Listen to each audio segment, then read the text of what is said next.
দিলাম tomato sauce. আর এটা recipe আমার চ্যানেলে আছে, লিংক ডেসক্রিপশন বক্সে দেওয়া থাকবে, চাইলে দেখে নিতে পারেন। আর দিয়ে দিলাম 1 চা চামচ পরিমাণ পাপরিকা পাউডার।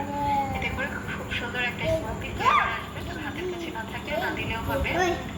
এবার আবারও সবকিছু একটু বিট করে মিক্সড করে নিচ্ছি। হয়ে গেল আমাদের হোমমেড আন্ডা अंडा खाऊन त्याला ना বাচ্চা দেখো ও তুই বাচ্চা হয়ে গেছো তুই বাচ্চা এই তো হয়ে গেল আমাদের হোমমেড বার্গার।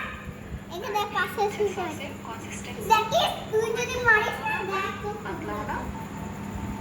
মাটো আমি বুড়িকে মারছি ইয়ে বৌদিকে বলো না যে ডিম মেরেছে প্রায় 7 দিন পর্যন্ত সংরক্ষণ করে কিন্তু খেতে পারবেন। যে কোনো বার্গারের স্বাদ তুই তো মারছে বলিস না মাটো